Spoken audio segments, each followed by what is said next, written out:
K through 2 instructional skills. Why do we need to know it? Why do we need to plant the foundation at this beginning stages for our children?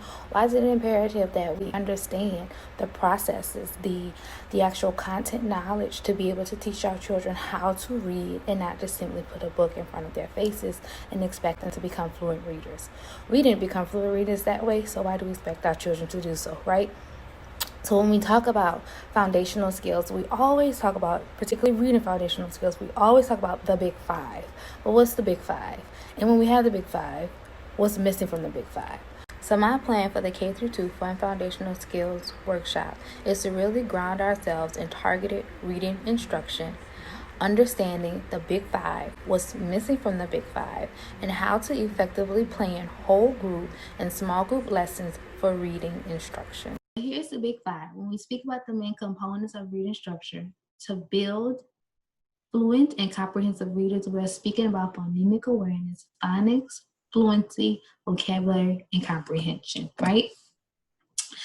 When we think about what we want our kids to be, our main goal is to build fluent readers who can then move and engage in unique vocabulary when it comes to a particular content area, who now are comprehensive learners. This is where we see a huge disconnect in student learning and achievement when it comes to ELA. We have all heard the same from K through 2, children are learning to read, 3 and on, they are reading to learn.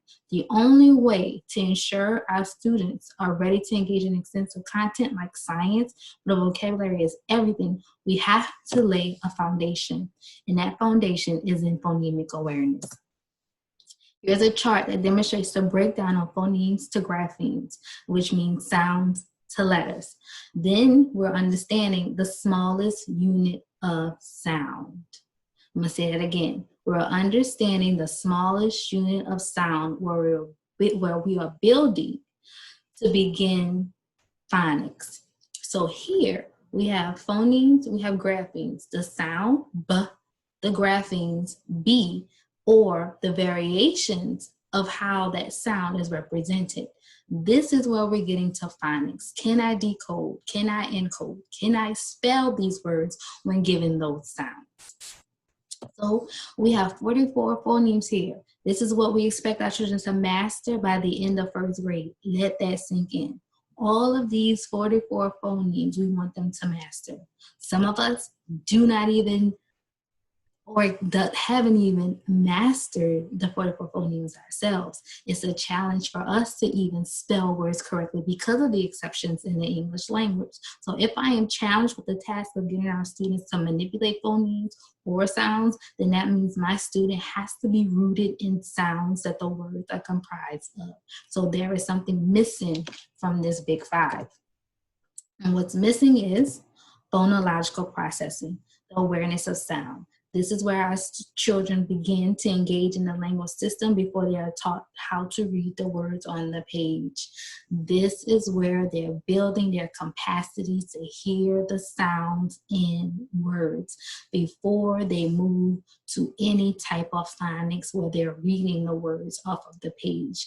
They should be able to hear the structures of the words when they play and manipulate them in word play. So this is where we want to reconstruct the big five, and we want to be rooted in the awareness of sound, right? The awareness to hear those sounds. So when we think about the big five, like in phonological processing, this is how our children engage in the language system as it is spoken. It's a top-down model from the largest unit of sound, which is the sentence awareness, word awareness, syllable awareness, rhyming, and phonemic awareness. So it goes from the largest unit all the way down to the smallest unit, right? And when we see that there's a weakness in phonological processing, this is where we get dyslexia, right? Dyslexia is a glitch in the language system at the level of the phonological model, impairing this child's phonemic awareness and therefore his or her ability to segment the spoken word into underlying sounds. A lot of us believe that dyslexia is reading words backwards. writing the mirror image or writing words backwards, that is more of dysgraphia. And we think writing numbers backwards, that's more of dyscalculia, right? So when we think about dyslexia, it's all about the sounds that our children are hearing in the language system that is impairing them from moving on to more explicit and systematic reading instruction. So we want to think about how we are getting them prepared to decode, right? So when we decode, we're thinking about phonemic awareness. We're thinking about how can I get my children to now manipulate the smallest sounds within a word. This is where we get words like bat, bake, basketball.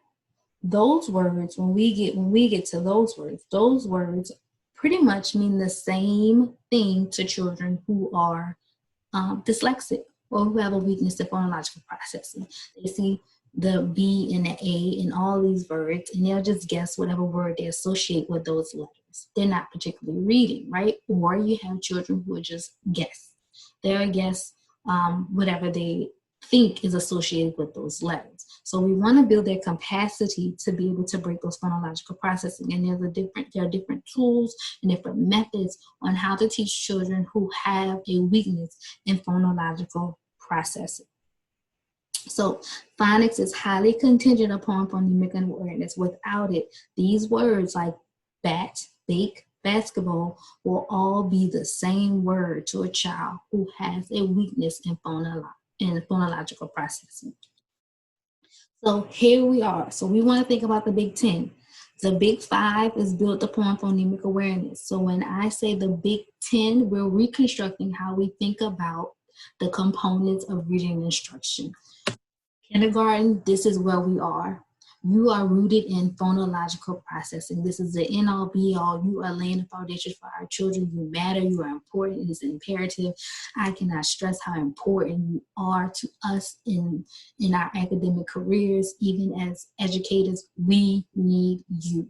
And when I say phonological processing, I'm not saying don't teach letters and sounds. Yes, you have to teach letters and sounds. But when I speak of phonological processing, we are specifically talking about the largest units of sound all the way to the smallest unit of sound. We're particularly thinking about what we hear. Yes, alliteration is in there, like Peter, Piper, Pecker, because we're teaching them beginning sounds, right? So those are in here. When I'm talking about phonological processing here with the Big 5, we're talking about how we move them from the largest unit of sound to the smallest. So when we have a sentence, we have the dog ran across the street. That sentence awareness, our students should be able to tell me how many words are in that sentence, right? When I get down to the word cat, I know that is a whole word. Or when I get down to the word basketball, I know that is a whole word. And when I go to break it into parts, I know that basketball has 2 parts, right? When I get to rhyming, I'm highly rooted in word families and the part of the word to be able to manipulate the beginning sound for it to rhyme. When I get to phonemic awareness, I am now fooling with the smallest unit of sound where I'm saying cat, where I'm able to break it up, right? Then when I get to first grade, this is where we see the Big 5, where it translates from phonemic awareness in kindergarten to phonemic awareness in first grade. We're still there, right? That is where we build our phonics. Phonemic awareness is where we manipulate those sounds, where we can tell the beginning sound, middle sound, end sound, phoneme deletion, phoneme substitution. This is where we're able to manipulate all those sounds, and then we build to phonics. Then moving on to fluency, vocabulary, and comprehension. When I think about second grade, we're here. Fluency, vocabulary, and comprehension, right? This is where we usually see a disconnect in our lower grades. We tend to think that once they leave first grade, they know everything about phonics, they've mastered phonics, but second grade, we are rooted in phonics. Can we still go back to phonemic awareness? Yes, but our children usually have graduated from that and they're now on phonics. And when I'm talking about phonics in second grade, I'm talking about going over all those hard skills, but also increasing the capacity where we're talking about prefix, suffix, right? When to spell certain words, or how to spell certain words, when to use CK and K, those different things where we are now teaching them how to encode and decode. So When we think about the Big Five, we must reconstruct how we see it, how we build upon it, because the Big Five in kinder is different from the Big Five in first grade.